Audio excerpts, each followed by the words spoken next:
Subscribe कीजिए महाविद्या साधक परिवार ऑफिशियल चैनल को, बेल आइकॉन को प्रेस कीजिए, ऑल ऑप्शन पर क्लिक कीजिए ताकि आने वाले वीडियोस की नोटिफिकेशन आपको मिलती रहे।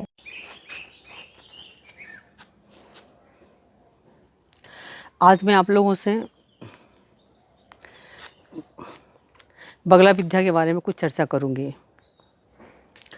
बगला विद्या ब्रह्म विद्या है और जीवन ब्रह्म से आया है और प्रत्येक जीव में सूक्ष्म रूप से ब्रह्म विद्यमान है,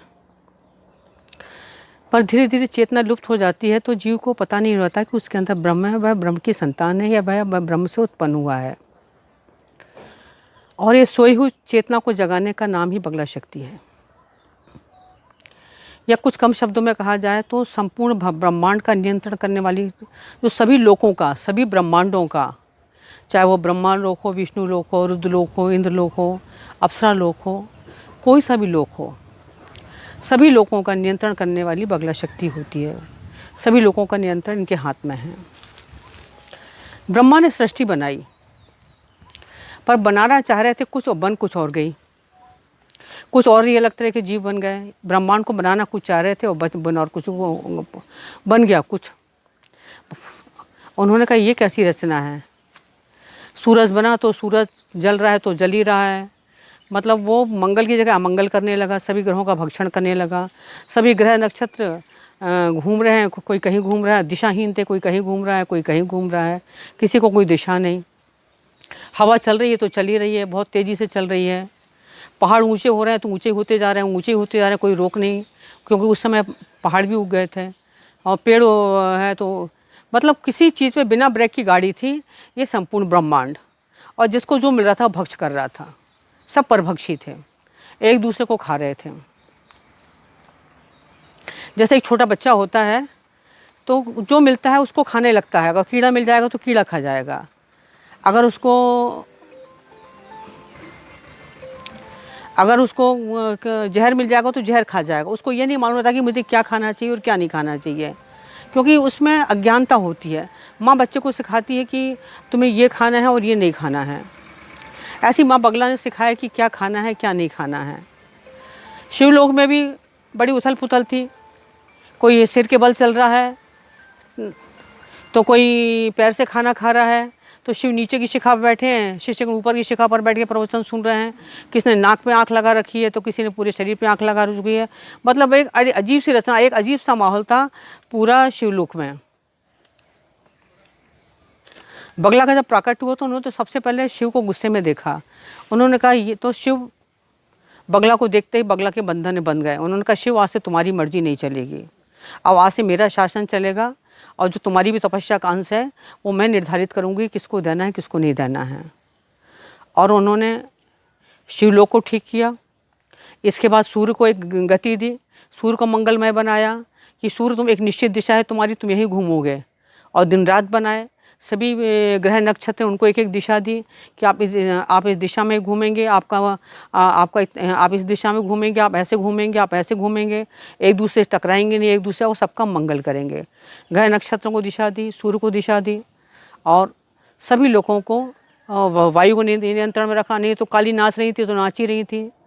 तो उन्होंने सबकी मास्टर की बनाई, सभी लोगों की मास्टर की अपने पास रखी, चाहे वो विष्णु लोक हो, चाहे ब्रह्मा लोक हो, चाहे रुद्र लोक हो, अप्सरा लोक हो, कोई सा भी लोक हो, सभी लोगों की चाबी माँ बगला के पास होती है, मास्टर की होती है, क्योंकि वह संपूर्ण ब्रह्मांड का नियंत्रण करती हैं।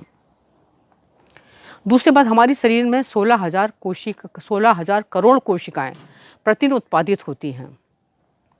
इनका प्रतिदिन और नई कोशिकाओं की जगह ये कोशिकाएं ले लेती हैं। पर अगर ये शक्ति, क्योंकि बगला विद्युता है, आपके प्राण क्या हैं, प्राण शक्ति हैं। आपके शरीर में थोड़ी सी विद्युत डाल दी जाए तो प्राण आ जाएंगे, अगर आपके शरीर से विद्युत निकाल दी जाए तो प्राण चले जाएंगे। किसको कितनी विद्युत देना है, कितनी मात्रा में देना है, ये बगला निश्चित करती हैं, क्योंकि बगला विद्युता है। इनका एक नाम विद्युता भी है। तो आपके शरीर में जो 16,000 करोड़ कोष होती हैं, और अगर आप बगला के अच्छे साधक हैं तो ये 16,000 करोड़ कोष जो होती हैं वो बगला शक्ति से आवेशित हो जाती हैं, वो शरीर में एक दिव्यता देती हैं। वो शरीर में एक अलग, वो शरीर को एक शांत शरीर बनाती हैं, उत्पात रहित शरीर बनाती हैं, एक दिव्य शरीर बनाती हैं, और उसकी वो दैवी शरीर हो जाता है फिर वो, क्योंकि वह 16,000 करोड़ कोशिकाएं जो हैं वो बगला की शक्ति से आवेशित होती हैं, बगला की विद्युत ऊर्जा से। और नहीं तो लोग जो बहुत क्रोध करते हैं, पाखंड करते हैं, चोरी करते हैं और झूठ बोलते हैं, धोखा देते हैं, भ्रष्टाचार करते हैं, दगा देते हैं, बहुत सारे जो आसुरी लोग, उनके अंदर की शक्ति है वो आसुरी शक्तियों से समाहित हो जाती है। उनको पता नहीं कब डायबिटीज हो जाए, कब ब्लड प्रेशर हो जाए, कब कौन सी बीमारी हो जाए, कब कैंसर हो जाए। तो ये रोगों का घर है। ये सिर्फ शक्ति के ऊपर निर्भर करता है आपने अपने शरीर के कोशों को कौन सी शक्ति से आवेशित कर रखा है, और आपके जो 16,000 करोड़ कोश हैं वे किस शक्ति से आवेशित हैं, ऐसा आपका शरीर बन जाएगा। दूसरी बात, आपका जो मस्तिष्क है, मस्तिष्क भी एक यंत्र है। मस्तिष्क कोई महान चीज़ नहीं है, एक यंत्र है। जैसे आपका श्वसन एक यंत्र है, बहुत सारे यंत्र लगा के रखे हैं। सांस अपने आप आ रही है और अपने आप जा रही है, हमको लगता है हम जिंदा हैं, सांस लेना ही जिंदा नहीं है। ऐसी मस्तिष्क आपका ये भी एक यंत्र है। मस्तिष्क तो एक दिन थकेगा, मस्तिष्क तो एक दिन परेशान होगा, मस्तिष्क तो एक दिन सठिया भी जाएगा, मस्तिष्क तो एक दिन सड़ेगा भी। मस्तिष्क कभी कभी बहुत चालाक मस्तिष्क हो जाता है, कभी कभी मस्तिष्क धूर्त मस्तिष्क हो जाता है। धूर्त मस्तिष्क ऐसा हो जाता है कि उसके सामने लोमड़ी भी शर्मा जाए। चालाक मस्तिष्क ऐसा हो जाता है कि शेर भी शर्मा जाए उसके सामने। कभी कभी मस्तिष्क चरित्रहीन हो जाता है, तो ऐसा चरित्रहीन हो जाता है कि कुतिया भी शर्मा जाए। और मस्तिष्क कभी कभी पगला भी जाता है। मस्तिष्क कभी कभी गलत निर्णय भी लेता है, क्योंकि बगला सोई हुई चेतना को जगाती है। अगर यही मस्तिष्क आपका, इसमें बगला चेतना का निरंतर प्रभावित होता है, तो ये दिव्य मस्तिष्क बन जाता है। नहीं तो आदमी जीवन भर बहुत अच्छे काम करता है, एक निर्णय ऐसे ले लेता है कि आदमी जेल चला जाता है। क्योंकि एक निर्णय ऐसे ले लेता है कि आदमी की बहुत बदनामी हो जाती है। क्योंकि वह मस्तिष्क जो है वो बुद्धिमानी से नहीं चलते मस्तिष्क, क्योंकि कोई दैवी शक्ति से आवेशित नहीं, दैवी ऊर्जा से उसका संबंध नहीं बनाना। और जब बगला शक्ति से कि निरंतर प्रभाव होता रहता है, चेतना का प्रभाव आपके मस्तिष्क में, तो वो मस्तिष्क दिव्य बन जाता है। वो मस्तिष्क आपको बहुत शांत बनेगा, क्योंकि जो बगला की दिव्य ऊर्जा है वो जब आपके मस्तिष्क प्रभावित होती है, वो चेतना दिव्य प्रभावित होती रहती है आपके मस्तिष्क में, तो ये मस्तिष्क ऐसा कि आपको अनेक लोगों की यात्रा करवा सकता है। ये सृजनशील मस्तिष्क बन जाएगा, बहुत सारे आयाम खुल जाएंगे आपके, आप बहुत सृजनकारी बन जाएंगे, आप नए नए इन्वेंशन करेंगे, क्योंकि मस्तिष्क में इतने सारे कोश हैं, वो सब प्रकाशित हो जाएंगे बगला चेतना से।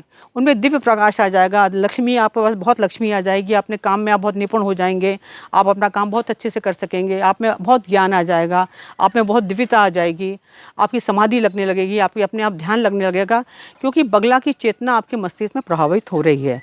आप अनेक लोगों की आप यात्रा कराएंगे, अनेक लोगों के आप दर्शन कर देंगे इसी मस्तिष्क से, क्योंकि बगला आपके मस्तिष्क को अपनी विद्युत ऊर्जा से इसकी शल्य क्रिया करती है, परा शल्य क्रिया करती है। आपको पता नहीं चलता खेल में कब आपकी मस्तिष्क की शल्य क्रिया हो गई, कब आप में दिव्यता आ गई, आपके चेहरे पे एक दैवीता आ जाएगी, आपके चेहरे पे एक अलग भाव आ जाएंगे, आपकी आंखों में एक अलग चमक आ जाएगी, और आपका मस्तिष्क बहुत चैतन्य और जागृत हो जाएगा। ये आपके शरीर के मस्तिष्क के बहुत सारे आयाम खुल जाएंगे, क्योंकि बगला की चेतना का निरंतर प्रभाव आपके मस्तिष्क में हो रहा है। ये मस्तिष्क बहुत दिव्य बन जाएगा, और नहीं तो मस्तिष्क ये एक यंत्र बनकर रह जाता है। और 16,000 करोड़ कोशिकाएं जब विद्युत ऊर्जा से आवेशित होती हैं तो शरीर दिव्य बन जाता है, और जब मस्तिष्क में बगला चेतना का प्रभाव होता है तो मस्तिष्क बहुत दिव्य बन जाता है। नहीं तो मस्तिष्क तो अगर दैवी चेतना मस्तिष्क में ही, तो मस्तिष्क तो कोई ना कोई भूल कर बैठेगा, मस्तिष्क तो गलती कर बैठेगा, मस्तिष्क तो गलती करते ही है। नेपोलियन ने एक गलती की तो और एक गलती हिटलर ने कर दी। बहुत अपने आप को बुद्धिमान समझता था, बहुत बुद्धिमान, सोचता था मुझसे ज़्यादा बुद्धिमान तो इस पृथ्वी पर कोई है ही नहीं, पर पूरी सेना मरवा दी बर्फ़ में दबा के, क्योंकि एक गलती कर गए हिटलर। एक गलती कर जाते हैं क्योंकि वो अपने आप को होशियार समझते हैं, बहुत बुद्धिमान समझते हैं, बहुत विद्वान समझते हैं, पर कि उनकी चेतना बगला ऊर्जा से आवेशित नहीं होती। जब दिव्य ऊर्जा का प्रभाव मस्तिष्क में जाता है, तब नए नए न्यूरॉन्स बनते हैं, नए नए कोश बनते हैं, और तब मस्तिष्क एक बहुत अच्छा सुपर मस्तिष्क बनता है, वो दैवी मस्तिष्क बनता है। मस्तिष्क तो वही मस्तिष्क आपको गड्ढे में गिरा सकता है, वही मस्तिष्क आपको बहुत ऊंचाई पर ले जाएगा, वही मस्तिष्क आपको दिव्य लोगों की यात्रा करा देगा, और वही मस्तिष्क की माँ बगला शल्य क्रिया कर देती है अपने साधक की, वो एक नया मस्तिष्क प्रदान करती हैं, और पूर्ण फ्रेश, आप हमेशा फ्रेश लगेंगे, आप हमेशा चैतन्य लगेंगे, रात में 4 बजे भी आप उतने चैतन्य रहेंगे, आप में एक दिव्यता आ जाएगी, क्योंकि आपका मस्तिष्क जो है वो बगला की चेतना का निरंतर प्रभाव उसमें हो रहा है। एक बार बहुत बड़ा तूफान आने वाला था, ऐसा तूफान आने वाला था कि तीनों लोगों का नाश हो जाएगा, ये तीनों लोग समाप्त हो जाएंगे। प्रलय जैसे, जैसे अभी कोरोना चल रहा है, ऐसा लगता है जैसे कोरोना है, ये तो कुछ भी नहीं है। तो ऐसा लग रहा था कि बस पता नहीं क्या होगा और ये सारे लोग नष्ट हो जाएंगे। ब्रह्मा जी को बड़ी चिंता हुई, विष्णु भगवान को बड़ी चिंता हुई। उन्हें भगवती त्रिपुर सुंदरी की साधना संपन्न की हरिद्रा सरोवर के पास, अमृत सरोवर के पास। तो चतुर्थी का दिन था और माँ बगला का एक दिव्य शक्ति के रूप में प्राकट्य हुआ। ऐसी शक्ति जो सुनहरी थी, सुनहरे रंग वाली, सुनहरी आँखों वाली और सुनहरे आभूषण पहनने वाली शक्ति थी, और जिसने उदय होते ही तीनों लोगों का जो प्रलय था, तूफान था, वो शांत हुआ। तो ये विष्णु के और ब्रह्मा जी के द्वारा उपासित शक्ति है, इसलिए इनको ब्रह्म विद्या कहते हैं। ब्रह्म विद्या का ज्ञान सबसे पहले ब्रह्मा जी ने अपने पुत्र नारद को दिया था। नारद ने अपने शिष्य सांख्यायन को दिया था और इस तरह से ब्रह्म विद्या का ज्ञान बढ़ा। तो ये विष्णु के द्वारा अवतरित शक्ति है और उन्होंने भगवती त्रिपुर सुंदरी की साधना की थी। तो बगला का प्राकट्य हुआ चतुर्थी के दिन। चतुर्थी के दिन माँ बगला का प्राकट्य हुआ और उन्होंने तीनों लोगों का प्रलय को शांत किया। जब जीवन में भी ऐसा प्रलय आता है, जब जीवन में कहीं कोई रास्ता नज़र नहीं आता है, तो बगला का साधक जब माँ के सामने गिड़गिड़ाता है, माँ से प्रार्थना करता है, तो उसका जीवन कभी, क्योंकि कई जन्मों की समस्याएं माँ बगला मिनटों में ख़त्म कर देती हैं, बहुत जल्दी कार्य करती हैं। माँ बगला को देखकर गणपति ने साधना की। गणपति कहने लगे, हे सुनहरे बालों वाली, हे सुनहरे रंग वाली माँ, हे सुनहरे वस्त्र धारण करने वाली माँ, हे सुनहरे आभूषण धारण करने वाली माँ, हे सुनहरे फल खाने वाली माँ, हे सुनहरे रथ पर घूमने वाली माँ, हे सुनहरे सिंहासन पर बैठने वाली माँ, मुझे भी सुनहरा बना दो माँ, मेरी जन्मपत्री को भी सुनहरा बना दो, मेरे राहु केतु मंगल को भी सुनहरा कर दो, मुझे भी सुनहरापन दो, मेरे जीवन में सुनहरापन दो, और मेरे अंदर की जो कुंडली है, राहु केतु हैं, ग्रह नक्षत्र, सबको सुनहरा बना दो। जल्दी करो माँ, शीघ्र करो माँ। बड़े करुण भाव से एक तरह से गणेश जी के मुंह से कनक धारा स्रोत निकल रहा था और वो बगला की स्तुति गान कर रहे थे। माँ बगला बहुत जल्दी प्रसन्न होती हैं। उन्होंने गणेश को तुरंत सुनहरा रंग प्रदान किया और उन्होंने हरिद्रा गणपति के नाम से कहा कि जो उनको पूजेगा उसके सारे मनोरथ पूर्ण होंगे, और रिद्धि सिद्धि उनके पास में बिठा दी। सोने से लदी लदाई, जो सोने से लदी हुई थी, और बुद्धि भी सोने से लदी हुई थी, उनके पास में बिठा दी। और उन्होंने कहा कि आज से जो तुझे पूजेगा गणपति, हरिद्रा गणपति के रूप में, उसके सारे मनोरथ पूर्ण होंगे। तो माँ बगला सारे मनोरथ पूर्ण करती हैं। किसी भी साधक की कोई समस्या हो उसको पूर्ण कर देती है। मैंने कहा ये ब्रह्म विद्या है।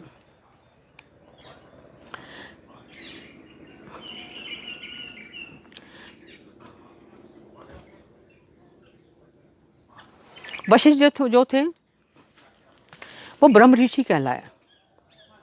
वशिष्ठ को ब्रह्म ऋषि कहा गया। पहले उनको ब्रह्म ऋषि नहीं कहते थे, पहले वो आचार्य थे, पर बाद में ऋषि समाज में उनको ब्रह्म ऋषि की उपाधि दी। जब ऋषियों की सभा होती थी तो उन्हें बिठाया जाता था और मंच दिया जाता था, आसन दिया जाता था और उनको ब्रह्म ऋषि की उपाधि दी।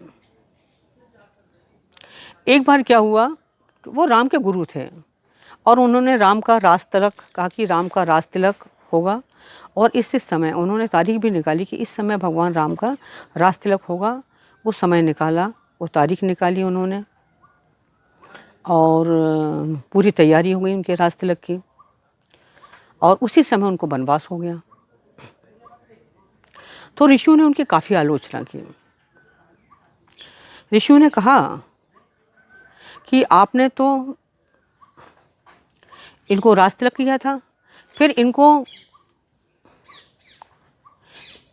ये वनवास कैसे हो गया, आपका मुहूर्त कैसा निकला, आपकी ज्योतिष कैसी है। तो उन्होंने कहा जन्म मरण लाभ हानि सब ईश्वर के हाथ में है, वशिष्ठ ने कहा। तो उन्होंने कहा जब जन्म मरण ईश्वर लाभ हानि सब ईश्वर के हाथ में है, तो फिर आप काहे के गुरु, आपके हाथ में क्या है, आप गुरु कहलाने लायक ही नहीं है, आप आचार्य हैं। आज से आपको आचार्य कहेगा, कोई आपको गुरु नहीं कहेगा। और सभी ऋषियों ने उनकी काफ़ी आलोचना की कि ये तो, क्योंकि उनको काल ज्ञान नहीं था, और माँ बगला काल ज्ञान देती है, ब्रह्म विद्या काल ज्ञान देती हैं। अंदर के सभी वृत्तियों को जान लेना बहुत आसान बात है, कुंडली जागरण कर लेना भी बहुत आसान बात है, कोई बहुत बड़ी बात नहीं अंदर के चक्रों को जागृत कर लेना। पर अंदर के, क्योंकि बाहर भी काल है और आपके अंदर भी काल है, अंदर के काल को जान लेना बहुत बड़ी बात है। ये ब्रह्म विद्या के माध्यम से ही, आदि ब्रह्म उपासना के माध्यम से अंदर के काल को जान सकता है। और उन्हें बहुत शर्मिंदगी हुई कि राम को वनवास हो गया और मैंने मुहूर्त निकाला था, तो अपनी पत्नी कात्यायनी को लेकर जंगल में चले गए। और जंगल में जाकर उन्होंने ब्रह्म विद्या की साधना संपन्न की। उन्होंने घोर तपस्या की वशिष्ठ ने, और उन्होंने काल ज्ञान को प्राप्त किया। काल ज्ञान का संपूर्ण ज्ञान उनको प्राप्त हुआ कि किस तरह से काल ज्ञान होता है, किस तरह से अपने अंदर को काल को जगाया उन्होंने। फिर उनसे बड़ा काल व्यक्ता कोई निकला ही नहीं। फिर जब वापस लौट के आए तो वो सबसे बड़े काल ज्ञानी बन गए, और ऋषियों ने उनका बहुत सम्मान किया और उनको ब्रह्म ऋषि की उपाधि दी। पहले उनको ब्रह्म ऋषि की उपाधि नहीं दी थी, जब तक उन्होंने, क्यों मैंने कहा कि बगला साधना को ब्रह्म साधना भी कहते हैं, ब्रह्म विद्या साधना है ये, क्योंकि ब्रह्मा जी से उपासित हैं। तो उनको ब्रह्म ऋषि के नाम से सब कहते थे कि वो ब्रह्म ऋषि हैं, क्योंकि उन्होंने बहुत तपस्या की थी। और उन्होंने पहली शिष्या अपनी पत्नी को कात्यायनी को बनाया, और उसके बाद वो गुरु कहलाए। उन्होंने कहा कि अब आपको गुरु की उपाधि मिलती है क्योंकि आपको काल ज्ञान है। तो माँ बगला काल ज्ञान भी प्रदान करती हैं। इनकी उपासना से आदमी को काल ज्ञान प्राप्त होता है। तंत्र क्षेत्र में भी इनका उपयोग होता है, पर ये बड़ा गोपनीय विषय है। तंत्र एक ऐसा विषय है जिसके बारे में ना बहुत ज़्यादा बोला जाता है, ना बहुत ज़्यादा कहा जा सकता है। कि लोग सोचते हैं बगला साधना संपन्न कर लिए, बस लोग ना बगला का गुणगान करते हैं, ना बगला के उपासना करते हैं, ना उनके चरणों का ध्यान करते हैं, और ना उनका मंत्र जाप करते हैं। लोग सोचते हैं बस एक शत्रु बना लिया और बगला उन्होंने शत्रु का नाश करने के लिए एक बस तंत्र प्रयोग शुरू कर दिया, और सब दुष्टा नाम वाला मंत्र जपना शुरू कर दिया। सब दुष्टा नाम वाला मंत्र जपने से होगा क्या? आप जो उपासना कर रहे हो, आप दुष्ट कर्म कर रहे हो, सबसे बड़े दुष्ट तो आप ही हो। और लोग कहते हैं बगला साधना से धन नहीं आया, बगला साधना से कोई सिद्धि प्राप्त नहीं हुई, कुछ नहीं हुआ। आप आसुरी कर्म कर रहे हैं। आपने बगला के कभी हृदय को छुआ नहीं, बगला से कभी आपके माइंड का इंटरेक्शन हुआ नहीं, बगला के साथ आपके संबंध, कभी बगला का गुणगान किया नहीं, कभी उनका आपने स्त्रोत पाठ किया नहीं, आपने कभी उनका मंत्र जाप किया नहीं कि कोई आपने 5 लाख या 1 करोड़ मंत्र जाप कर लिया हो। बस सीधे आप बैठ गए, बस नींबू काटने लगे और बगला के नाम पे वो हो गई बगला साधना आपकी। ऐसे लोग जो बिना बगला को समझे, क्योंकि ये बहुत अभिचार करना जो करते हैं, ऐसे लोगों को देवता भी श्राप दे देते हैं। ये गुरु प्रदान करता है अभिचार कर्म की विद्या भी, तंत्र की विद्या भी, कि बच्चे के हाथ में ब्लेड नहीं पकड़ाई जा सकती। इसमें बहुत धैर्य होता है, जिसमें बहुत विवेक होता है, उसको ये तंत्र विद्या प्रदान करता है गुरु। और ये गुरु के द्वारा प्रदान, चाहे शिष्य हो या शिष्या हो, जिसके ऊपर गुरु का विश्वास होता है, ये तंत्र विद्या गुरु उसको ही गिफ्ट करता है, हर किसी को ये गिफ्ट भी नहीं करता। क्योंकि आप करते रहो, आप जब काटते रहो, उल्टा सीधा काम करते, कुछ भी नहीं होने जाने वाला, और जो करता है उसका ही नुकसान होता है, उसको ही देवता श्राप दे देते हैं। स्वर्णाकर्षण भैरव जी ने भी बहुत इनकी साधना की। उन्होंने भी वैसी गणेश के समान स्तुति की कि हे माँ, मुझे भी सुनहरा बना दो, मुझे भी सुनहरी पत्नी प्रदान करो, मुझे भी सुनहरा रूप रंग दो, मुझे भी सुनहरे बच्चे दो, मेरा नाम भी स्वर्ण अक्षरों में लिखा जाए, मेरे भाग्य की रेखा भी सुनहरी कर दो। तो माँ बगला ने उनको स्वर्णाकर्षण भैरव बना दिया। मेरा कहना, आप भी स्वर्णाकर्षण भैरव बने, बगला के गणपति बने, आप भी मेरे कहने का मतलब समझे, यही तत्व ज्ञान है। और माँ बगला की उपासना करें, क्योंकि ब्रह्म विद्या है। ये राम बगला के उपासक थे। जितने भी राम हैं, कृष्ण हैं, हनुमान हैं, ये सब बगला के परम उपासक रहे हैं। ये राम भी पीताम्बरधारी हैं, कृष्ण भी पीताम्बरधारी हैं, हनुमान ने भी सुनहरी लंगोट लगा रखी है, सुनहरे आभूषण धारण कर रखे हैं, और उन्होंने भी बहुत सारी सिद्धियां प्राप्त की। शंकराचार्य जी थे, तो शंकराचार्य जी तंत्र के क्षेत्र में काया प्रवेश भी आता है। बहुत सारी चीज़ें परकाया प्रवेश, जब शंकर ने परकाया प्रवेश किया तो उन्हें पंचभूत का ज्ञान था। पंचभूत का ज्ञान भी माँ बगला देती। उन्हें पंचभूत जो हमारे शरीर में पंचभूत हैं, पंच तत्व हैं, पृथ्वी है, आकाश है, जल तत्व है, वायु तत्व है, अग्नि तत्व है, ये पंच तत्व का ज्ञान था। आपके शरीर में 80% तो जल है और जो कि जल तत्व है। 16% आपके शरीर में पृथ्वी तत्व है। अब बचा आपके पास कि जब 80% तो जल ही निकल गया और 16% निकल गया पृथ्वी तत्व। अब बचा ही क्या आपके शरीर में? अब आपके शरीर में बचा अग्नि तत्व, आकाश तत्व और वायु तत्व। इनका कोई वजन नहीं होता। ये अंगुष्ठ बराबर शरीर, ये कहीं से अगर ये सिद्धि किसी में आ जाए, किसी साधक में, अब बड़े गुरुजी ने ब्रह्मांड नाई का नाम दिया तो वो कहीं भी प्रकट हो सकता है, कहीं भी आ सकता है, कहीं भी जा सकता है। मैंने एक बार बताया था कि मेरा भाई आया हुआ था, बहुत छोटी सी बात आपको बता रही हूँ, और नरसिंहपुर से मेरा भाई आया था और मेरी माँ का स्वास्थ्य खराब था, वो भोपाल डॉक्टर को दिखाने आया था।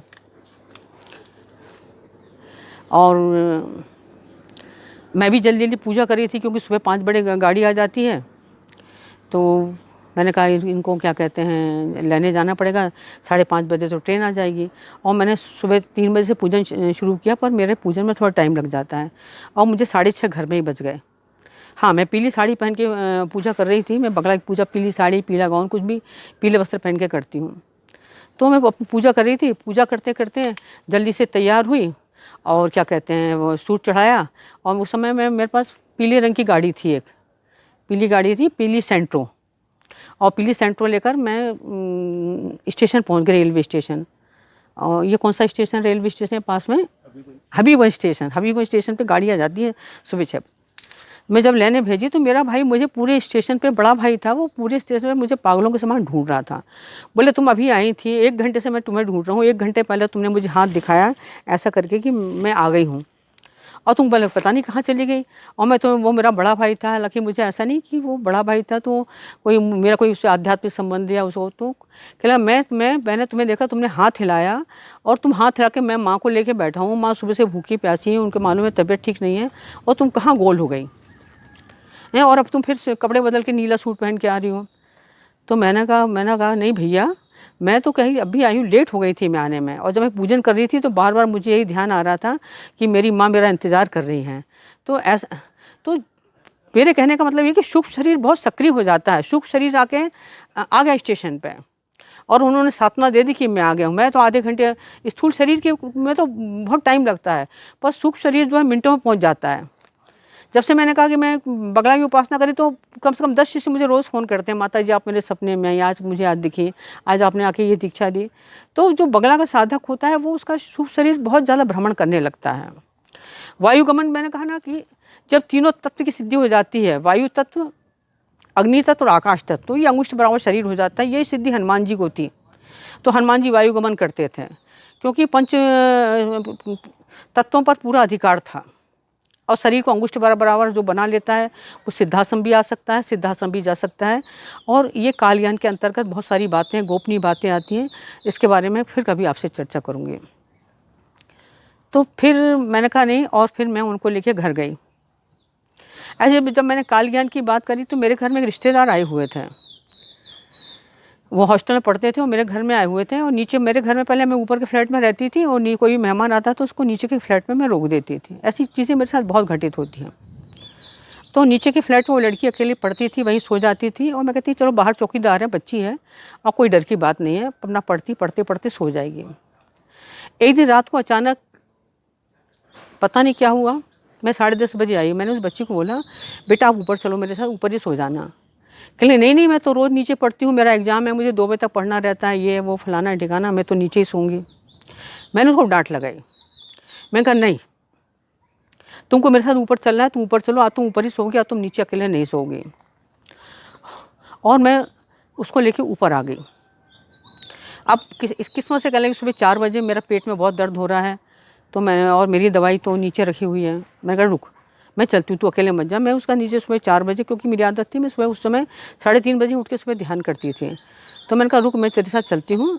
और मैं जब सुबह 4 बजे मैंने नीचे कमरा खोला अपने फ्लैट का, जहाँ पहले तुम लोग दीक्षा लेते थे, पहले दीक्षा नहीं थी, वहाँ बैठते थे, तो मैंने फ्लैट का दरवाज़ा खोला और मैं फ्लैट के अंदर गई तो देखा पूरा सामान तहस नहस पड़ा हुआ है, पूरा सामान और नकली जेवर वेवर सब, पूरा घर के कपड़े बिस्तर तहस नहस पड़ा हुआ। पीछे की जो खिड़की थी वो टूटी हुई थी और उसकी जो भी सीखचे थे सब टूटे हुए थे। और तीन चार तक, क्योंकि वहाँ से एक शादी हुई थी, 3-4 तलवारें रखी थी, सब गायब थी। पीछे देखा तो जंगला टूटा हुआ था। पता 4 चोर उस दिन रात में घर के अंदर घुस गए थे। और मैंने धन्यवाद दिया भगवती को कि आपने मेरी को अच्छी बुद्धि दी कि मैं इसको, पता नहीं रोज़ तो ये नीचे सोती थी, मैं इसको आज ले जाके ऊपर चली गई, नहीं तो ये बच्ची अकेली सोती, 4 लोग अंदर घुस के आते हैं, अब पता नहीं क्या होता। खैर भगवती किसी का बुरा नहीं होने देती। तो यही काल ज्ञान है कि पहले से आपको इंट्यूशन हो जाते हैं। इंट्यूशन तो हर आदमी के अंदर इतने, मैंने कहा अंदर बहुत सारे इंट्यूशन ईश्वर ने हमें दिए हैं, पर अपने आप को बहुत बुद्धिमान समझते हैं। पशुओं में भी इतनी इंट्यूशन है। एक चिड़िया है जापान में, उसको इतना इंट्यूशन होता है कि भूकंप आने के 1 दिन पहले वो उस गांव से उड़ जाती है। उसका सेंस इतना जागृत होता है और गांव वाले समझ जाते हैं कि आज भूकंप आने वाला है और वो गांव छोड़ देते हैं। जबकि वैज्ञानिक तो 3 घंटे पहले भी नहीं समझ पाते कि भूकंप आने वाला है, और वो चिड़िया 1 दिन कैसे समझ जाती है कि भूकंप आने वाला है।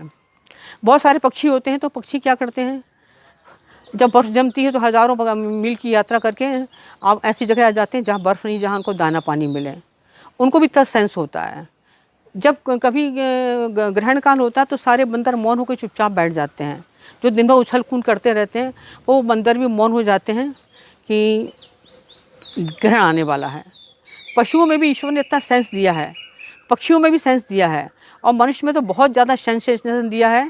और अगर उसके अंदर निरंतर बगला चेतना का प्रवाह होता है तो ये सारे सेंसेस जागृत हो जाते हैं, सारे आयाम जागृत हो जाते हैं, और वो तुरंत निर्णय करता है उसको क्या करना है क्या नहीं करना, अच्छे बुरे का निर्णय, ऐसा करना है, ये काम करना है, ये काम नहीं करना। और वो कहीं पर भी आ सकता है, कहीं पर भी जा सकता है, ब्रह्मांड में कहीं भी जा सकता है। बहुत सारे शिष्य कह देते हैं माता जी आपको स्टेशन पर देखा, बहुत सारे कहते हैं अभी हमने जलगांव में आपको उसके बाहर देखा था, बैंक के अंदर घुसते देखा। हम लोग 2, 3, 10, 12 शिष्य खड़े हो गए कि माता जी तो जलगांव बैंक में मैंने जाते देखा। वो निकलने का इंतजार करते हैं कि पता नहीं कब निकलेंगे। और मैंने कहा, मुझको फ़ोन किया, मैंने कहा मैं तो जलगांव आई नहीं ना, मैं बैंक के अंदर घुसी। तो बहुत सारी आध्यात्मिक क्रियाएं हैं जो खुद हमको नहीं पता रहता, और शुभ शरीर से बहुत सारी क्रियाएं होती रहती हैं।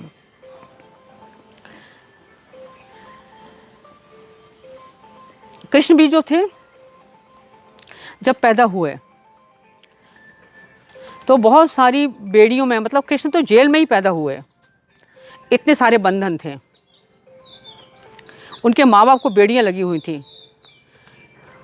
और जब वो पैदा हुए, पैदा होते के साथ ही उनकी माँ बाप की बेड़ियाँ स्वतः खोल दी, बगला ने उनकी बेड़ियाँ स्वतः खोल दी। और क्योंकि बगला का महान साधक आ रहा था, सारी बेड़ियाँ खुल गई, उनके माँ बाप की बेड़ियाँ खुल गई। अब बताओ जेल से बड़ा बंधन क्या होगा।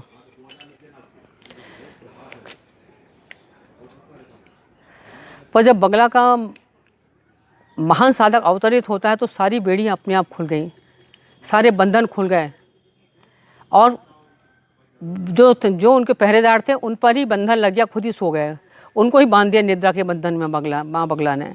और वासुदेव कृष्ण को लेकर वापस आ गए, यमुना ने भी जगह दे दी।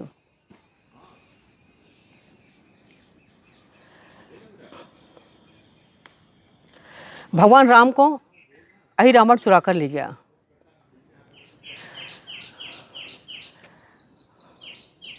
और नागपाश में बांध दिया, क्योंकि मेघनाथ ने ब्रह्मास्त्र प्रयोग संपन्न किया था। हनुमान परम उपासक थे बगला के, उन्होंने नागपाश को खोल दिया और राम को बंधन से मुक्त किया, नागपाश के बंधन से मुक्त किया, क्योंकि बगला के परम उपासक थे हनुमान जी। माँ बगला विष्णु के द्वारा उपास्य शक्ति है। विष्णु भगवान ने जब तपस्या की थी तब अवतरित हुई थी, तो अनेक महासुदर्शन चक्र उनके अंदर समाहित हैं। वो अपने साधक को सुदर्शन चक्र प्रदान करती हैं, सुदर्शन विद्या प्रदान करती हैं। उन्होंने कृष्ण को भी सुदर्शन चक्र दिया, अस्त्र प्रदान करते, परशुराम को फरसा दिया, राम को धनुष बाण दिया कि जीवन के हर क्षेत्र में विजय हो। माँ बगला विजय का द्योतक है। वह आप में साधक को दृश्य और अदृश्य रूप में अस्त्र शस्त्र प्रदान करती है, जिसके जीवन में हर क्षेत्र में विजय हो उसकी। गौड़पाद एक बार तपस्या कर रहे थे, समाधि में थे गौड़पाद नर्मदा के किनारे, और उसी समय नर्मदा उफनने लगी, नर्मदा का जल उफनने लगा और तीव्रता के साथ उफनने लगा। शिष्यों को लगा कि पता नहीं, ऐसा तो नहीं ये नर्मदा मेरे गुरु को ही ना बहा के ले जाए।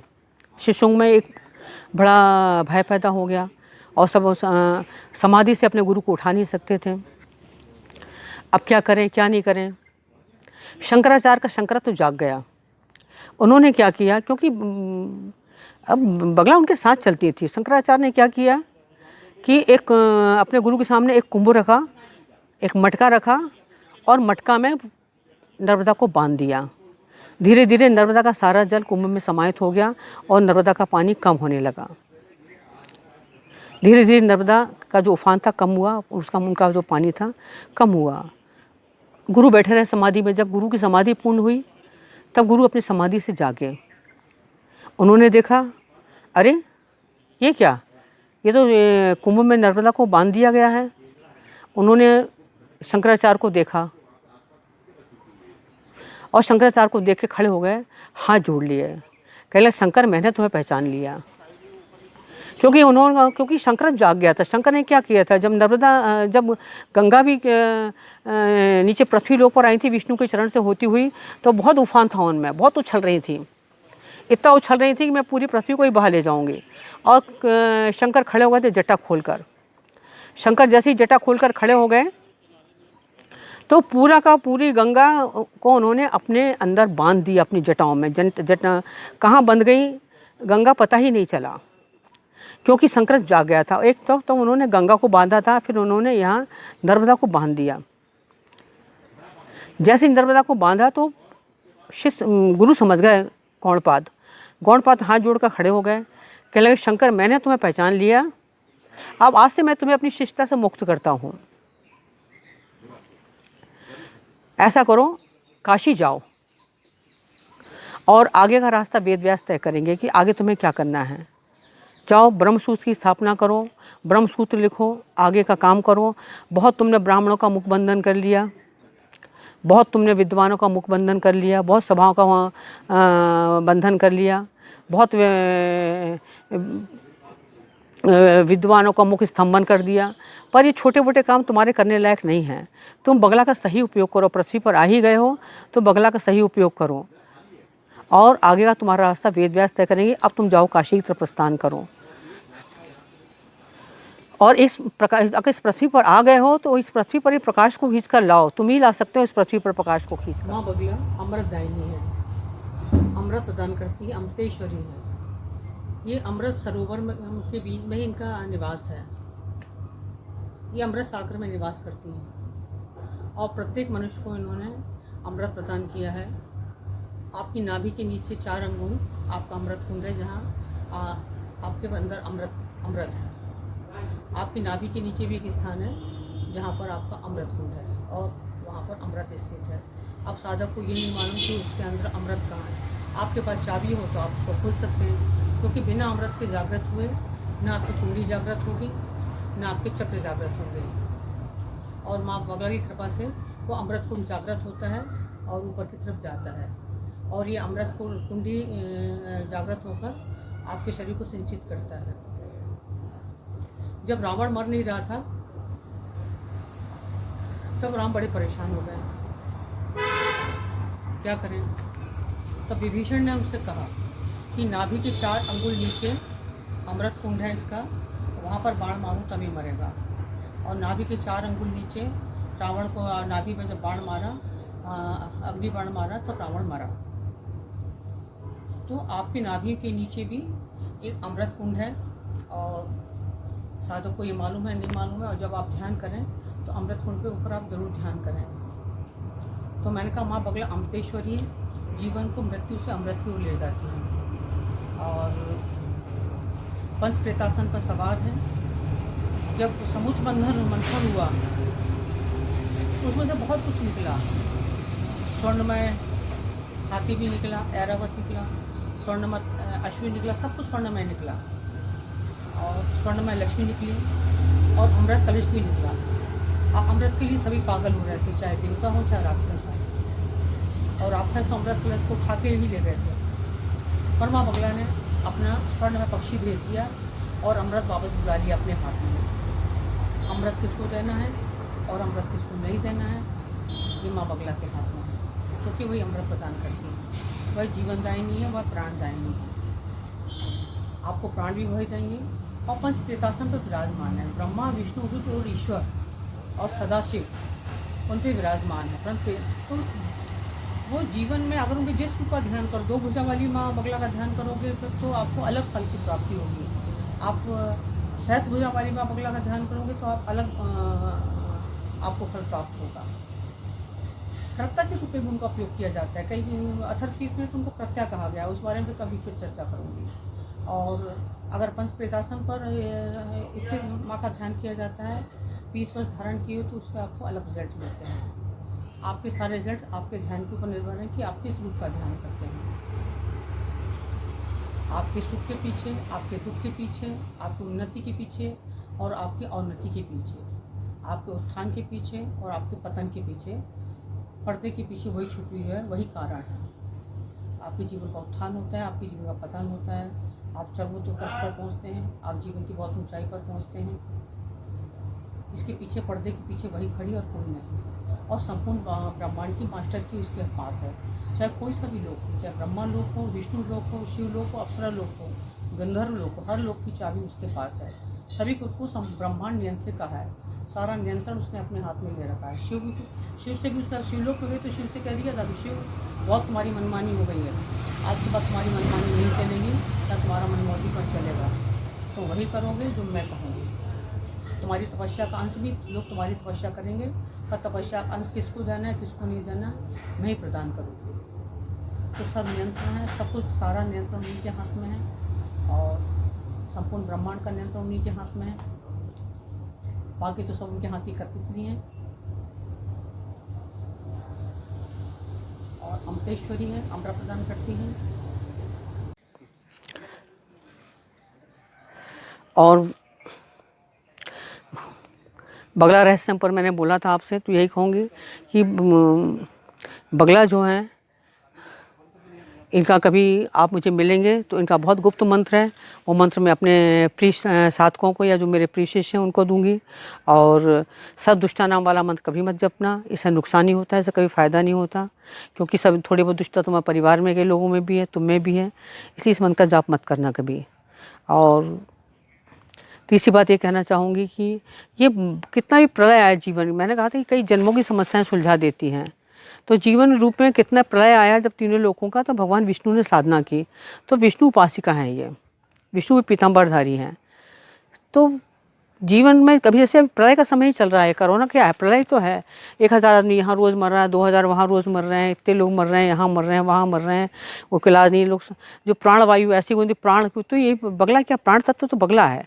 अगर किसी शरीर में कितनी ऊर्जा देनी है, माँ बगला निश्चित करती कि इसको कितने प्राण देना है, इसके प्राण कब खींच लेना है, और इसके शरीर में कितनी विद्युत डालनी है, कितनी विद्युत इस शरीर से निकाल लेनी, खींच लेनी है। तो ये सारा काम माँ बगला का है, विद्युत देने का और विद्युत खींचने का, क्योंकि विद्युता है। तो ये प्राणवायु है, जो आज ऑक्सीजन की कमी हो रही है, प्राण की कमी हो रही है, लोग बिना सांस के लिए मर रहे हैं, प्राण के बिना मर रहे हैं, तो ये प्राणदायिनी, ये जीवन को मृत्यु से अमृत्यु की ओर ले जाने वाली विद्या है। यही बगला रहस्य में कि ये जब जीव आया तो जीव मृत्यु की ओर जा रहा था, सब कुछ अस्त व्यस्त था। ऐसा भी कोई ब्रह्मांड होता है, उन्होंने कहा जब उनका प्राकट्य हुआ तो फिर उन्होंने जीवन को मृत्यु से अमृत्यु की ओर ले गई। तो ये भी मृत्यु से अमृत्यु की ओर ले जाती हैं अपने शिष्य को, अपने साधक को। और पर हाँ, मैं कहूँगी अभिचार कर्म बिना सोचे समझे, बिना जाने कभी नहीं करना चाहिए, इससे नुकसान ही होता है, क्योंकि ये बहुत गुप्त विषय है। बगला का सतनाम का जाप करो, सहस्रनाम का जाप करो, उनका मंत्र जाप करो, और जाप करते करते, ध्यान करते करते उनके चरणों का ध्यान करो, उनके गणेश बनो, उनके भैरव बनो और चरणों का ध्यान करो। ओम स्वर्ण सिंहासन संस्थाति नैना पीताम्बर, ओम सौवर्णासन संस्थाम तीन नैना पीतास्कुलाशनी हेमा भांग रुचिम शशांक मुक्ताम सज्ज चंपा स्थयुक्त हस्ते मुद्गर पाश व्रज रसना श्रम्भिभूषणे व्याप्तांगीं बगलामुखी त्रिजगतां संस्तभ्नि चिंतेत मध्ये सुधाब्धि मणिमंडप रत्नवेदीं सिंहासनोपरिगतां परिपीतवर्णां पीताम्बराभरणमाल्या विभूषितांगीं देवी नमामि धृतमुद्गरवैरिजिह्वां जिह्वाग्रमादाय करेण देवीं वामेन शत्रून् परिपीडयन्तीं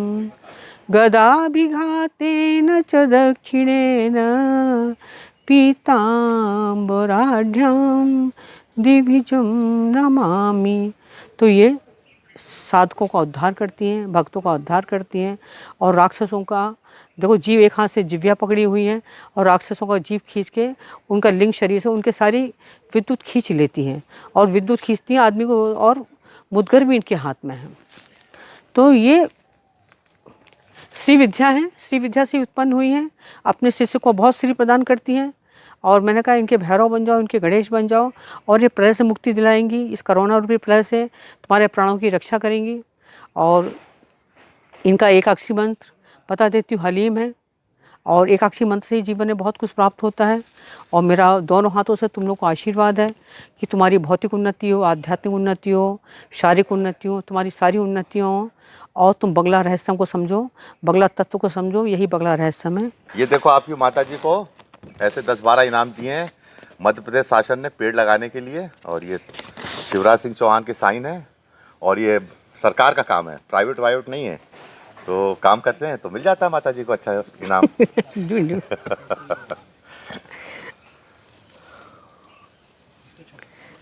ठीक है, आपकी माता जी ने आज बगलामुखी पे अच्छा वीडियो बनाया है। और मैं एक ही चीज़ कहना चाहूँगा कि स्पिरिचुअलिटी जो है वो इंडिविजुअल है, दो लोगों के एक साथ नहीं होती है, समूह के साथ नहीं होती है। अगर आज तक इतिहास में किसी भी धर्म ग्रंथ को उठा लीजिए तो ऐसा कभी नहीं देखा गया कि 10 साधक बैठे हो, 10 के 10 की कुंडली जाए एकदम से जागृत हो गई हो, 10 के 10 एकदम से निर्वाण को प्राप्त कर गए हों, या 10 के 10 संपूर्णता के साथ बगलामुखी को समझ गए हों। ऐसा कभी नहीं होता, एक को होता है।